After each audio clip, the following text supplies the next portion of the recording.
it's not very sustainable working out of fear of losing what you have. Like, I mean, I think it's a very natural fear that we probably all have, this thing of like, oh, but I got these things, like, and I don't want to lose it naturally. But I just think if that's your motivation for doing what you do, then I think that's not so healthy, you know. Welcome back to a brand new episode of Innersleeve, the podcast taking a behind-the-scenes look at all things music. I'm Cassius Morris, Joe Pacheco joining me on the line. What's up, my man? Not much, man. I'm just taking a look at all things music. That's it. The most scripted response I've ever heard. I love it. Yeah, exactly. Just like almost as scripted as the intro. Nice mic, by the way. You switched up the microphone, I can see. Yeah. This is a new mic. We're testing it out. It's a little bit too much for me. It's in my way. My hand's in the way because I have to mouse stuff around here. But I mean, we'll make it work, right? It always takes a little bit of adjusting. Well, the listeners can let you know if they like the sound of that one or the other one better. And speaking of the listeners, huge shout out to you guys because we just hit the 25K subscriber milestone on our YouTube page at SoundMojo. Pretty exciting, man. I mean, this is I'd say that's a decent milestone to put in the books.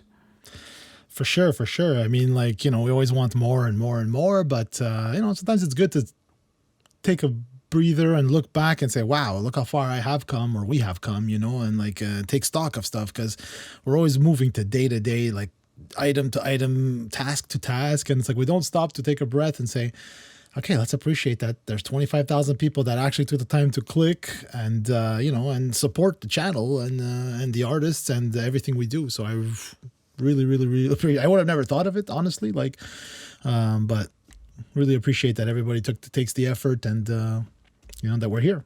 Let's hope to the next 25K. Yes, let's get the road to 50. And yeah, we really appreciate you guys, whether you're tuned in on the audio platforms, the video platforms. Make sure to click that subscribe or follow button and leave us a review or a comment. We definitely want to know what you guys think. We also put up community tabs on the YouTube page almost every single week to find out what you guys want to see and hear on the show. So lots of stuff coming up, I would assume, Joe, in terms of that, and probably a lot of music releases too on the channel. Yeah, there's some stuff coming up. We're focusing a lot on this day and going back into music history and producing content that way. Maybe even do some fact-based stuff. You know, did you know that the drums for Zeppelin 4 were recorded? You know, so I want to get into that kind of stuff as well. I'd love to do more musical cities. That's definitely something I'd love to get into more. So yeah, there's lots of interesting stuff on the way. Something else that's really exciting for the channel is, of course, our podcast with Steve Vai, which we were teasing for quite a while. I think it was safe to say that it was highly anticipated. I think it was anticipated by us. Like, we're just so anxious to get this thing out, you know, because like I've said many times or a few times that we've recorded this late November, I believe, and then we were sort of held back because they wanted to make all their announcements and the hydro guitar, the new album, the tour, and all that stuff. So like it was tough. It was tough to hold this one, you know. It was really tough, but it's really exciting now that it's out, and over 10,000 views, I think, on the Hydra, all about the Hydra video. Yeah, that was a surprise for us, you know. The people really looking for it. And what's interesting was like some of the comments at first came in. They were like, a few people commented saying, well, where's the guitar? I don't see any, you know, I don't see him playing it. I don't see any footage of it or video. And I was like, and it kind of dawned on me, like, it's true, you know. I'm like, wow, I felt bad. Then I'm like, nobody's seen it. They're doing it on purpose. They're holding it back until, you know what I mean? Like, they haven't even released a picture of him holding it unless it's just the one that I used on the thumbnail. That's pretty much it. The rest is like still in the wraps. And now the NFT is coming.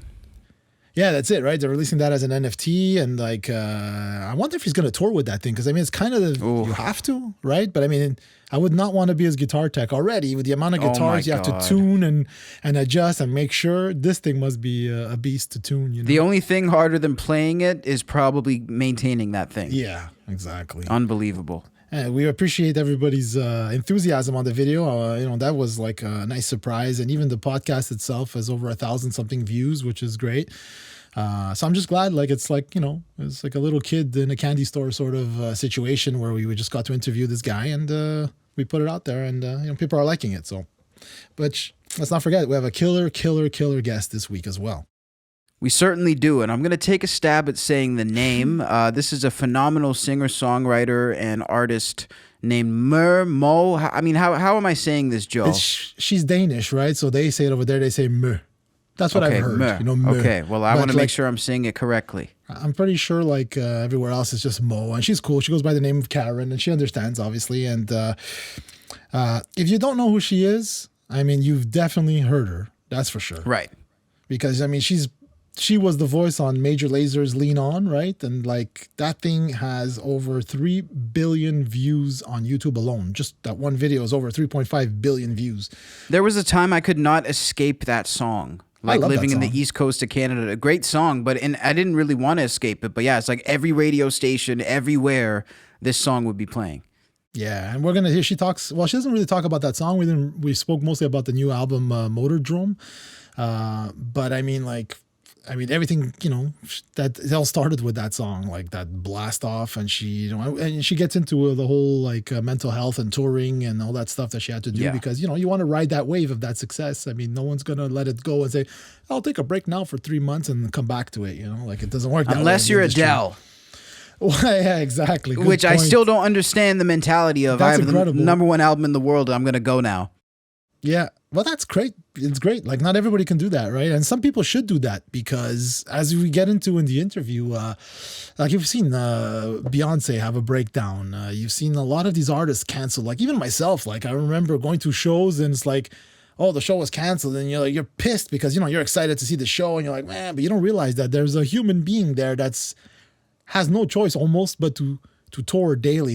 And if, you know, you wake up with a cold, you call in sick, or you're not feeling good, you're like, I'm going to watch a Netflix movie and relax or something, you know, but these guys can't do that. There's 15, 20,000 people waiting for them, you know? So to cancel a show, I think, you know, takes, or took back then. Now it's easy because we're all used to these shows being canceled because of COVID and stuff, but now we're surprised if it's not canceled.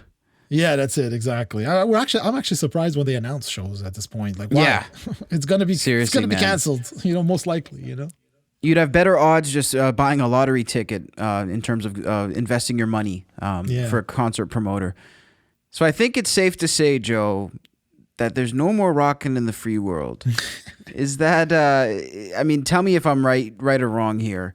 I think there's a lot of rocking going on, but it's confusing. Some rocking in the semi-free world, I guess. We take it over to Neil Young, who is pretty much livid over Spotify and their relationship with Joe Rogan. Now, if for anybody who either hasn't listened to this show, is living under a rock, or both, Spotify, they inked a deal with Joe Rogan for over $100 million. They bought his podcast. It's exclusively there.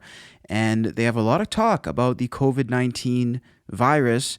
And Neil Young he doesn't like this, right, Joe? I mean, I wonder why he got triggered about this, or exactly where this started.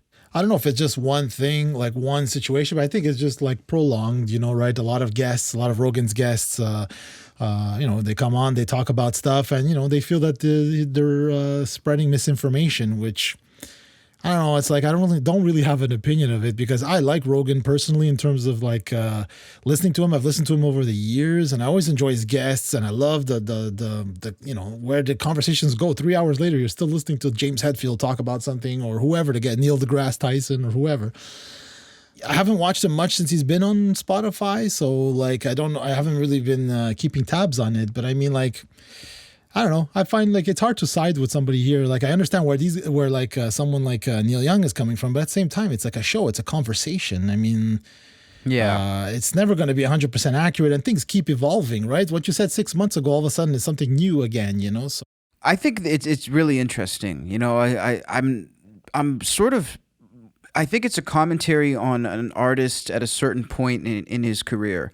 So if you look at a guy like Neil Young, like the chances that he's having super long, drawn-out conversations with managers and publicists about his next move are probably pretty low. Like chances are he's pretty confident in where he's at.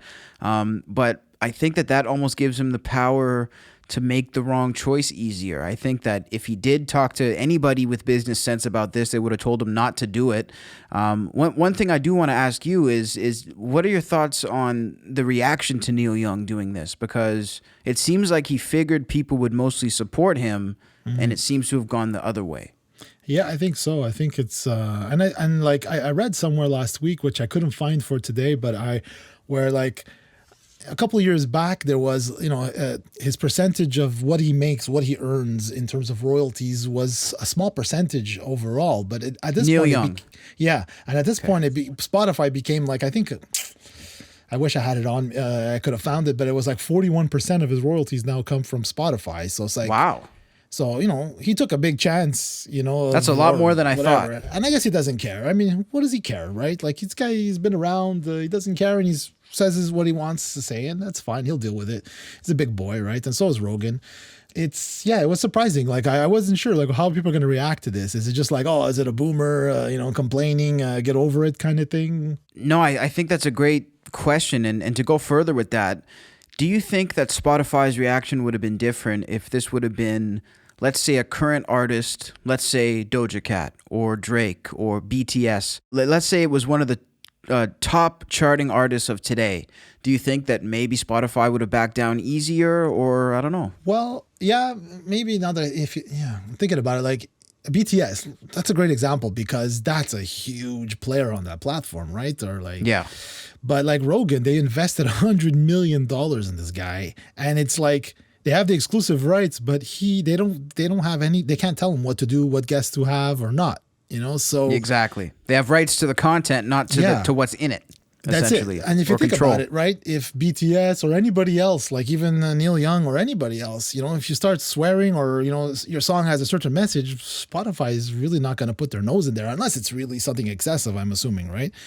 But they're not really going to put their nose in there. But I guess because they invested in him, so I guess they may have a bigger responsibility. And to the credit of Daniel Ek, the CEO, he did respond, and brought up some points where he mentioned that like they were publishing their long-standing platform rules now. Like now they're going to publish them, right? But they've been there apparently. Now it's permanently on the main Spotify website. They're also working on adding a content advisory before the podcast or during the podcast, so you know what you're getting into, or that there may be talk of this, which just reminds me of the whole explicit lyrics thing, right? Which is just going to make people go more. History repeats itself, Yeah, that's it. Just it rhymes basically, right? It doesn't. It's not a perfect repetition, but it rhymes, and it's interesting. Like, wow, can you picture like if Joe Rogan was just like us, basically, like not, nobody's kind of thing talking about this, would it have gotten this much traction? But because it's Neil Young and because it's Joe Rogan and Spotify, Joni Mitchell that followed suit, Crosby would have said, David Crosby, is it? David Crosby, James Blunt, Barry Manilow. We can't make it sound like it was all against Neil Young. There was definitely some support too. Yeah, well, from his fellow artists. With Crosby says he would have taken out his music too in support of, but he sold everything to Hypnosis. There you go. Like, somebody else controls his music. Well, that's what Neil Young should have done. Instead of literally taking money away, he should have probably been smarter with his music. But hey, man, listen, that dude's probably got enough money for 5 lifetimes if you really think about it. I don't think it's hurting him too much, but yeah, this is not it. This is not what I would have recommended as a business manager, a friend, a guy on the street. A guy on the street. Jumping over to Boston for a little bit of music news, the Mighty Mighty Bosstones, one of the biggest sort of jazz ska kind of bands. How would you define this type of music, Joe? First off, well, I think they're mostly known as ska, but like it could be ska and like punkish a bit, or like I see what you mean with the jazz, right? You're thinking like what's that guy, the Stray Cats, they're I'm forgetting the guitar, but Brian Setzer, kind of like that voodoo jazz kind of stuff, Okay. I don't know, but it's definitely ska music for sure. Yeah, these guys are a really interesting group, and they've decided to call it a quits and hang it up after 40 years of active music and touring. Now, their last official studio record came out in May 2021 via Hellcat Records, and they basically, it looks like they just want to call it a quits. They had 11 ska punk records, millions and millions of listeners, and the statement that they put out does not actually address why they broke up. Is that right, Joe? Yeah, that's it. Like there was no reason given, but of course, Rolling Stone uncovered that there were some rumors of it may be anti-vax or something like that. Like maybe somebody participated, somebody in the band participated in something or didn't want something to be participated. Wow, so they broke up the whole band. That's interesting. Yeah, well, it's 40 years, right? So like they've been playing since '83. right? The first album came Probably out looking for an excuse to break it up then, if, you know. Well, yeah, I mean, like, if they're doing well, I'm sure, like, these guys can hop on it, and whenever touring comes back, they can hop on any tour and they'll do well, you know? People just know their stuff, you know? I don't know all of their stuff. The one song I always really love by them, I can't even remember the title, but it's used as the theme of the Adam Carolla podcast, and it's the catchiest song in the world. So I used to have like one of their songs stuck in my head like every day. But did you really listen to these guys? Because I don't know too much of their stuff. No, I didn't get into the whole ska thing. I mean, I always like, you know, you hear the singles that make it, and like, you know, these guys, you obviously knew of the Mighty Mighty Bosstones, but I never really dug in. I don't think I ever listened to an album like in full. Maybe we will now. Maybe we'll do a review or something. But yeah, definitely then I'm going to be like, oh, I group. missed this. I could have seen this exactly. all this time. You know, Get back together. Yeah. We'll start a whole thing. There'll be the reunion tour. Yeah, exactly. That's what this is just a publicity stunt for the reunion tour. Nice one, guys. It, you know.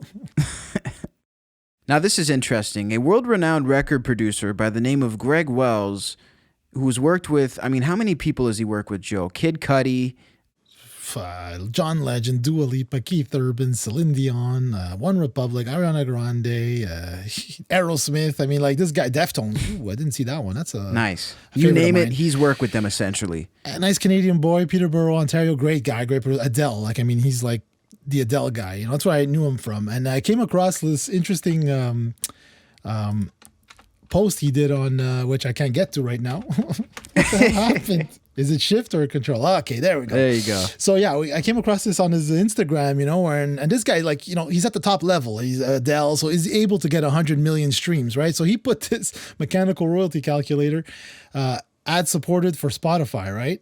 100 million streams at 33% because he's like one of the writers, right? So let's say he's a third of the writers, and he'll get almost $7,000 on 100 million streams. Jeez. So we just wanted to bring this up as because, like, a couple weeks back we spoke about it took 1,200 plays on YouTube to make $1. Look at this. This is hundreds of millions of streams, and like it's $7,000, you know, which is a little better, right? Because I mean, this guy works on a lot of cool projects, but don't forget, some of these times you gotta chase the label to get paid. You gotta like keep working. You're working on 2 or 3 projects maybe at a time, so it's like exactly you gotta chase your money, you know. But I thought that was interesting. I'm like, let me bring this up on the show so that like you can see from a high level record producer, songwriter, engineer, him too, he's suffering, and he's at the top level. Never fall for the illusion that, you know, everybody hasn't made in the business and they're all making all this money hand over fist. Not necessarily. There's a lot of people working really hard, but chances are it's different than what a lot of us picture. So now we're going to jump into our chat with our guest. Big shout out to Meh for joining the show, and everybody make sure to go check out her brand new record. The link to her socials and all of the information about her is in the description of the audio and video right now. So without further ado, let's check in with the one and only Meh.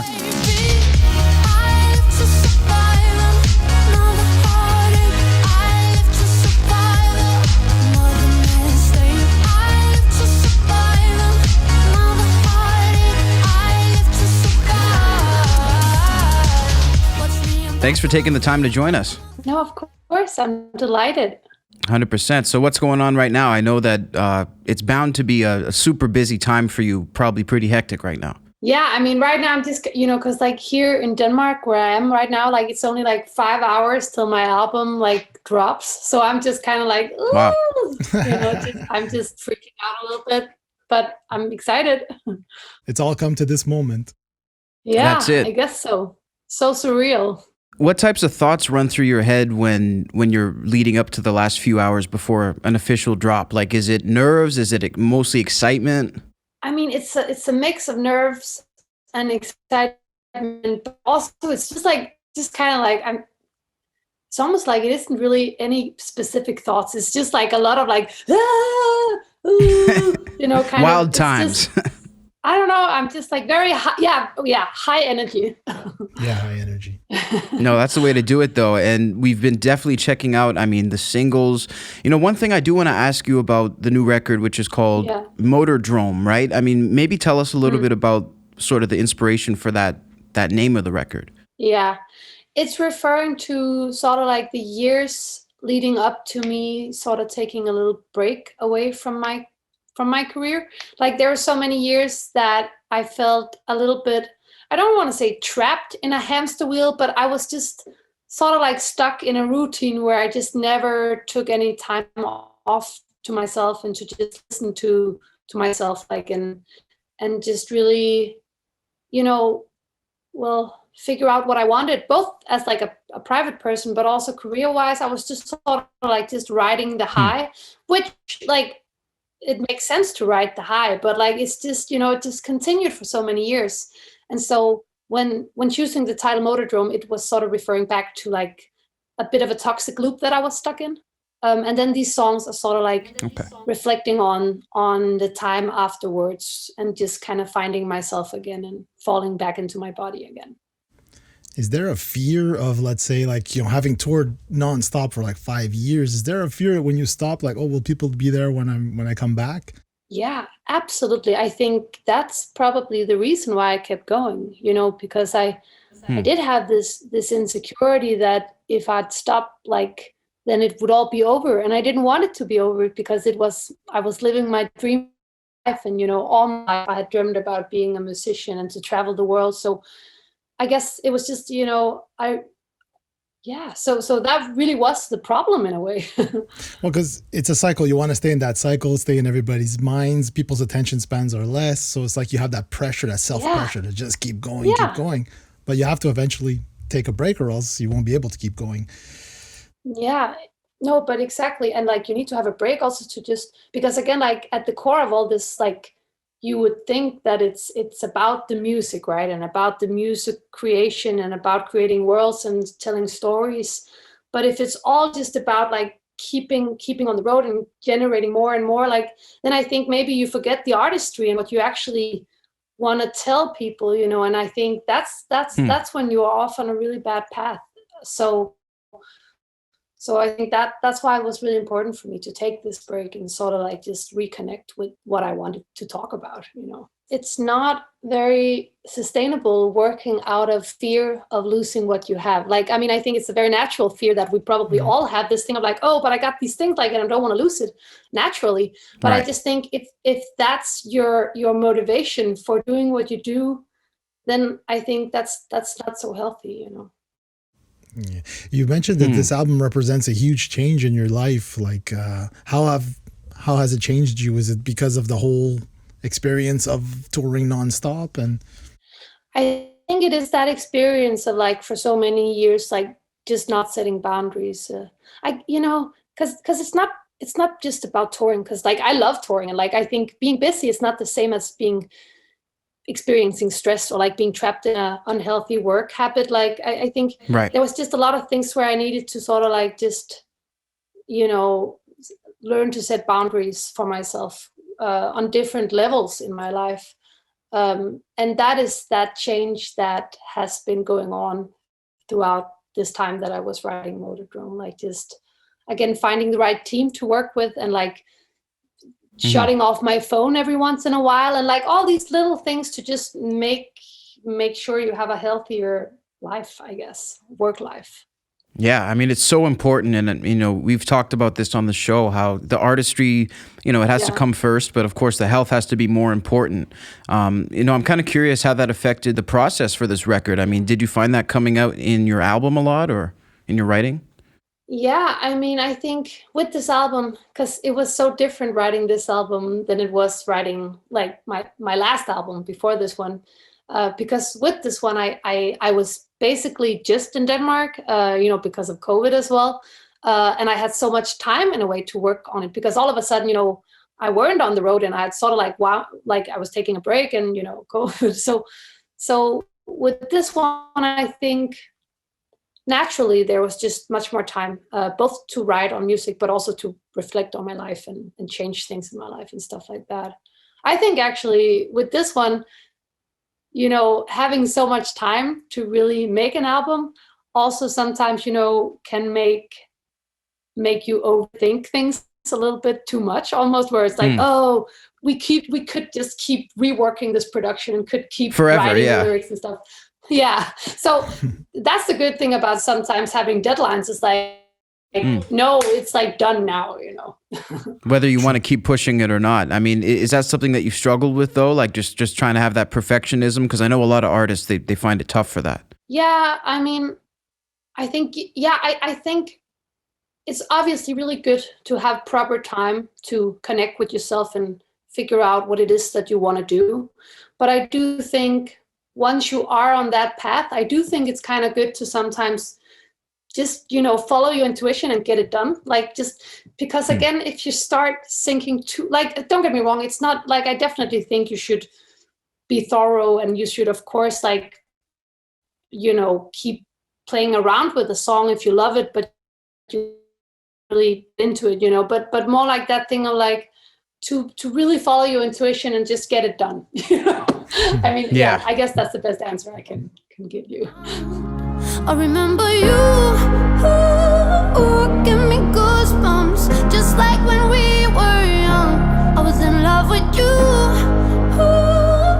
gave me goosebumps. I still get it when I think of you.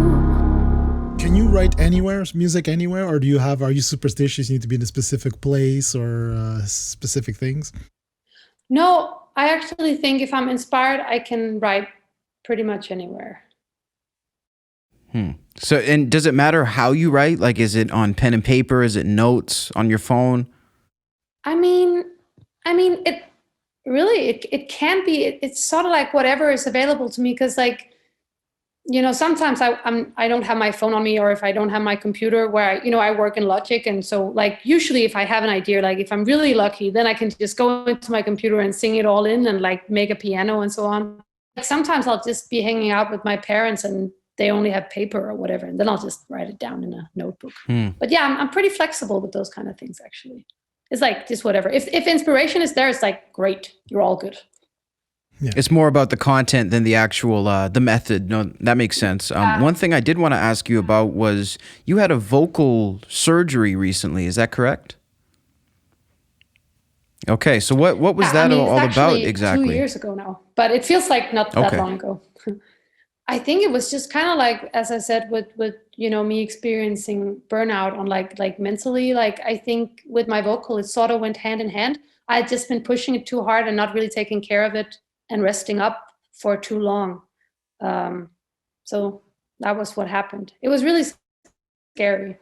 But I also, when I went through that whole thing, I also found out that actually it's a thing a lot of professional singers go through. So it was nice to not feel alone, Yeah, people don't realize that, like, playing drums and guitar or keyboards is exhausting. But when it comes to a vocalist, your whole body is the instrument, right? So you have to deliver exactly. 110%. So of course you have to rest up. It's only normal. Yeah. I was curious about the song, like, the three songs that really stood out to me, because I mean the album's hook upon hook upon hook. But let's say stuff like Goosebumps, Brad Pitt is interesting, and Live to Survive. Those really like stuck to me. Could you just share some stories maybe behind the Goosebumps? Let's say how it came about. Yeah. Goosebumps was one of the first songs that I intentionally wrote for this album. And it was the first time that I sort of like felt the urge or the inspiration to sort of like talk about in a song what I was going through. Because at that time I was just feeling very defeated, again, with my vocal and with the whole, taking the break and like just switching from one reality to another in a way. So it was the first time that I sort of like, just were able to really dive into that feeling. And it really helped me, because it was like after that, it sort of opened my vocabulary for talking about these things in my music. So that was a very important song for me. And I think with Live to Survive, it was sort of like, that was like, I think I wrote that one a year after Goosebumps. And that was when the energy has sort of shifted in me a little bit. Like all of a sudden the sadness became like, in a way, like an energy or like a source of like, I will, it became an energy rather like than a fuel almost. Yeah, exactly. So that was like another kind of turning point, which is why Live to Survive is also actually one of my favorites of the album, because it represents the change, It's going to be an anthem, that's for sure. Like when I heard that for the first time, that's going to be an anthem. Is that hard Fingers though? I crossed. mean, when you're sitting, yeah, fingers crossed, exactly. I mean, when you're putting yourself out there and you're going through so much in your personal and professional life, is that hard to say, okay, I'm going to sit down, write this and give it to the world? Like, how does that process work for you?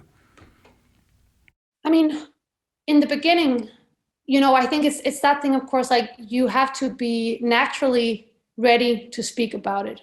And in the beginning, as I said, I didn't have the words, but then Goosebumps sort of opened that. And then as time went by and I wrote one more song and another song, all of a sudden it felt more and more right to just share, if you know what I mean. So that sort of just happened naturally, that all of a sudden it felt okay. And also that thing of just realizing like a lot of like, and again, like, I come from Denmark. I'm so privileged. I've been living this dream life, and so many people go through so much shit and so much hard stuff in their life. And so, I think it was just for me realizing also that, it's good to share. It's good to share these things. I couldn't agree more. We've seen you do a lot of live performances too. Just curious, which performance maybe meant the most to you or was sort of the biggest impression? I know you did the Danish Music Awards and, of course, tons of touring. I mean, that's hard to say. I think this fall in Copenhagen, I did like my first sort of like own solo show that was really very inspired by the visual identity of Motordrome. So like very industrial and having like a round stage and just everybody was dressed in leather. And like, it was really fun to create that like visual world of the Motordrome and perform a show for like my hometown for the first time in a long time. So that was really, really special. We ask this often on the show, but is there a dream venue or a dream like event you'd love to play that you haven't gotten to yet? I mean, I've always really wanted to play this Spanish festival called Primavera. Okay, yeah. That's been a dream of mine for many years. And then, I mean, Madison Square Garden, of course. Like, who doesn't have that on their list, right? Every artist needs to have that. I mean, exactly. It's just a must. Comes with a sign up. Here at WatchMojo, we're obviously well known mostly for our top 10 lists on YouTube. So we wanted to bring one of these up with you. And this is the list for the top 10 most important albums in pop music history. So the question is, can you guess potentially even one of the top 3? Okay, yes. Oh, fuck, okay. Kanye West, the one, my beautiful... Twisted Fantasy? Twisted Fantasy, yeah. Okay. That's a guess. Is that... Okay, that's a good guess. I personally would have put that in there. Do you have any other guesses before we reveal it? Or even just your personal favorites. Or your personal favorites, yes. And we're talking like pop albums, right? Pop. Like, Pop. pop. I mean, but like, yeah. Fuck. Okay. Oh. I know these questions always put me It's off. tough. You only have every album to pick from to narrow it down, so. Yeah, exactly. It's like, shit. I mean, okay, then I kind of want to say Anti with Rihanna. Oh, wow. See, but I think that's definitely good choices. The top 3, I think going back to maybe how it was birthed, the genre. Number 3 was Revolver by the Beatles. Number 2 was, right? Pet Sounds was number 2. And the first one was the Elvis Presley self-titled debut back in 56. But now, so we're taking it way back. It wasn't fair because none of us were born when these albums were made. And it is a little more on the rock side than the pop side, to be fair. Yeah, exactly. And there's nothing older than 1966 on this list. So it's like, I think we need to do an update. That's so interesting, actually. Yeah, do an update. I guess it makes sense, though. So really, what's the last thing, I mean, before we wrap up, what do you really want the fans to know about this upcoming project? It's available everywhere. What's the last message you want to give? I mean, I guess just that I hope people will listen to it and be able to find inspiration or that they can, what do you say, like that they can relate some of these songs and themes like to their own life in some way. For me as a listener, I'm always, when listening to new music, like looking for someone where I can connect it to my own life, because it lifts me up and just gives me inspiration and hope. So obviously that's what I hope that my music can touch someone as well. Yeah, it's like John Mayer says, he writes the songs, but he goes, then people get married to them or have memories or stories with them. So they become their songs, you know? Exactly. That's what means everything. Soundtrack to one's life. That is, I couldn't have said it better. The record Motordrome is available everywhere now on streaming services as you're seeing this. And thanks so much for taking the time. We really appreciate you coming on SoundMojo today. No, thank you so much for having me. It's a lovely chat. Thank you. Thank you. Thank you, everybody.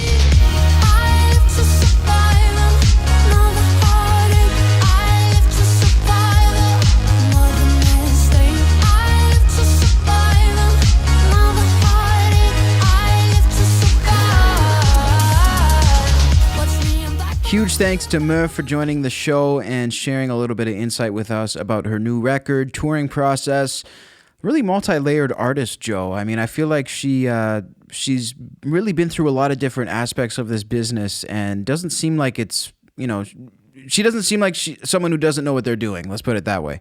Yeah, it looks like someone who's put a lot of thought and does everything that she does is like sort of like with the intention of what she wants and how she wants it to come out, you know. You know, someone at that level, again, you know, that, you know, with that success of the whole Lean On and her own success as well, and like is open about like the fact that, man, she had to take a break. She couldn't go on anymore. It's like a hamster in the wheel, she said, right? Yeah. So which is so tough. I mean, it's one of those things with artists, and we've talked about it with other artists. I think Desormais, we had a good chat about how the social media game, especially, it's so exhausting, and it does kind of feel like a hamster wheel. So it's really tough for artists, I think, to get creative about how to stay thriving personally through the professional challenges. Yeah, I mean, like I look at someone like Beyonce or like Celine Dion or like these, you know, Adele, and like when they do want to call it quits, or if they have to call it quits, there's a big responsibility. Like her whole team, her whole staff, the roadies, crew, all these people rely on her for a salary, right? So it's like it's a big decision. It's like I'm tired, you know, and I'm sure someone like in her situation, she was starting out, right, and then she ended up on this ginormous single, and you know, they're gonna book you everywhere you can be to keep that single going. And the proof is the single went to, like I said, 33.5 billion views on YouTube, over 1.5 billion streams on Spotify, and that doesn't even include like airplay. And 12 cents in revenue. No, I'm just playing. Yeah, exactly. That's why she had to keep going, right? Poor girl. Yeah, exactly. No. But just to say, like, imagine I heard that song at least 1,000 times in the last 5 years, you know what I mean? Like it was everywhere. Oh, yeah. You couldn't escape it, like you said. So it's even her own song called Final Song has almost 500 million streams. Wow. So, you know, and like just last week before we recorded this, she was at 5 million Spotify monthly listeners, and I checked today and she's like a 6.1 already. So she's growing even more, you know. Thriving. So, that's nuts, man. Yeah, it's nuts, man. Like, you know, we wish her the best, and we thank her for coming on the show and like opening up to us and you know, sharing a lot of like, you know, personal information, you know, the fact she lost her voice and had to have a little bit of a, you know, surgery or recovery, I think she said. Mm-hmm. You know? Yep, surgery, yep. It's a challenge. I mean, that's nothing to joke around about. But like we said, too, not something that's overly uncommon in the world of vocals. I mean, a lot of vocalists, especially when they get, you know, you look at guys like Elton John, guys like Paul McCartney, Paul Stanley, rather, in the older age, you know, getting surgery, it's not uncommon. You know, I remember Paul Stanley when I was 15. I got to see Kiss front row without the makeup. It's the only time I got to see Kiss. And I was front row, and Paul had cracked or something, hurt a rib. I don't know if you can sprain a rib. I don't think so. I don't know, but like probably cracked. He was wearing like a white, you know, a thing, like not brace or I don't know what, like bandages underneath. And dude, he still performed the entire 2 hours, running back and forth. Maybe not as much as he probably normally did, but then we're talking about when I was 15, so this is a while back. But still, man, you know, like, and more so than, you know, the other guy who was there just like, you know, playing guitar on the side or whatever, right? I don't remember who it was at the time. But Bruce. I was like, wow. Yeah, it's Bruce. Yeah, you know? So I'm like, oh, wow, this is, you know, this guy's really putting on a performance. You know, like that's what it's about, right? You give it all. Even when you're sick, you don't feel good. Exactly. You know, I'm pretty sure like a lot of the times, like, you know, when the lights drop and you hear the crowd Like, I'm sure you get like that, like 50% boost of energy and like power through a few of the songs, because you have to kind of thing. But it's a lot, especially for vocals. Like I said it to her in the interview. Like I say this a lot. Like it's your full body. It's your lungs. It's your diaphragm. It's your throat. It's not like a guitar where you can replace the strings if they're feeling a little too hard for you or whatever. So it's and then you got to do what? Plane to plane. People think it's super. It is like it's fun, right? You're in a different city or a town or a country all the time. But man, you're just basically from plane, bus to room to backstage to restaurant to whatever, back again. It sounds a lot more glamorous if you don't have to be up yourself at 4 a.m, exhausted and not knowing what airport you're in. I mean, there's definitely a lot more to it than people seem to realize. And think about Meatloaf, like we talked about on the last show. He didn't even know he was on tour. He was so out of it, and he had to come too. So it's like, it's, insane what they do. But no, definitely shout out to her and continued success. We wish that from everybody over here at SoundMojo and WatchMojo.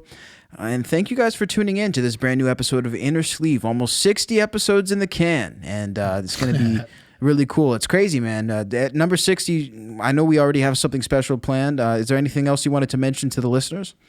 Well, it's just like it's week to week. It goes so fast. We put so much effort and like, I don't want to say a cheesy word like passion, but we put a lot of effort into this show, and we're glad that it's, people are enjoying it and we're getting the numbers are going up and stuff. And hopefully we can keep the level going higher and higher and higher as we go, getting better as we go. Make sure to stay up to date with us on our YouTube page, youtube.com/SoundMojo. And when you click subscribe, hit the little notification bell right next to it. You can get some of our updates or all of our updates for real-time notifications about our posts, community tabs, polls, which you put up a lot of to find out what you guys want to see and hear on the show. We're also on social media at SoundMojo, so make sure to follow us on all of those platforms. On This Day in Music, we're up to every single day of the week, right? Even weekends? Yeah, even weekends. Even weekends. So we have content every single day of the week. You guys do not want to miss it. And of course, make sure to check in with that merchandise as well. We have these SoundMojo t-shirts, hoodies, crew neck, sweaters. I think the best stuff to beat the cold especially. I think we made it, 10 episodes without a weather mention? I think that was probably the longest we've gone. I just broke the streak. I guess so. It's so Canadian, we don't even think about it.